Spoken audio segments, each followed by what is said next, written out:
हा सीन कोणत्या सिनेमातला आहे, हे तुम्हाला सांगायची गरज नाही. कारण हा सिनेमा कदाचितच कोणी पाहिला नसेल. तर आज आपण बोलणार आहोत अशी ही बनवाबनवी सिनेमाबद्दल काही गमतीशीर किस्से. हा सिनेमा 23 सप्टेंबर 1988 ला रिलीज झाला होता. याला सुमारे आता 37 वर्षे पूर्ण झाली.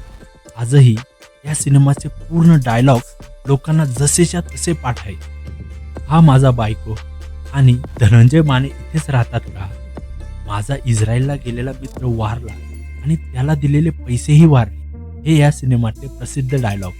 तर तुम्हाला माहिती आहे का? अशी ही बनवा-बनवी हा 1966 साली आलेल्या बीवी और मकानचा रिमेक आहे.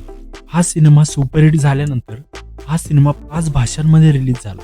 1991 मध्ये तेलुगू भाषेत चित्रम बल्लारे विचित्रम, त्यानंतर कन्नडमध्ये ओलू सार बारी ओलू, 2009 मध्ये एंगेज, पंजाबीत मिस्टर अँड मिसेस 420, नंतर बंगालीमध्ये जिओ पगला या नावाने हा सिनेमा निघाला. हा सिनेमा मराठीमध्ये पहिला मराठी सिनेमा होता की ज्याने 1 कोटी रुपयांचा आकडा पार केला.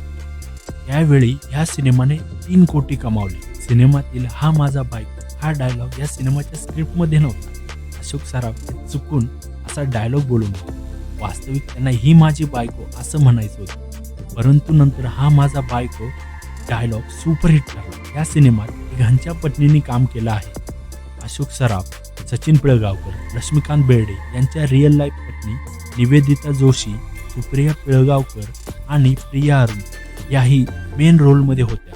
सिनेमामध्ये महिला रोल करण्यासाठी लक्ष्मीकांत बेर्डे यांनी या सिनेमासाठी पहिल्यांदा आपल्या मिशा काढल्या होत्या. महिलेची भूमिका साकारण्याची लक्ष्मीकांत बेर्डेची पहिलीच वेळ होती. तर प्रिया अरुणचा हा पहिला सिनेमा होता. शंतनूची भूमिका साकारणारा सुशांत रे हा प्रख्यात दिग्दर्शक आणि अशीही बनवा-बनवीचा निर्माते व्ही शांताराम यांचा नातू होता. डायरेक्टर म्हणून सचिन पिळगावकर यांचा हा पहिला सिनेमा होता. त्यानंतर त्यांनी अनेक सुपरहिट सिनेमा दिले. एका मुलाखतीत सचिन तेंडुलकर यांनीही अशीही बनवा-बनवी हा सिनेमा त्यांचा सर्वात आवडता सिनेमा असल्याचे म्हटले होते. तुम्हाला जर असेच गमतीशीर व्हिडिओ पाहिजे असेल तर माझ्या चॅनलला सबस्क्राईब करा आणि लाईक करा. नमस्कार.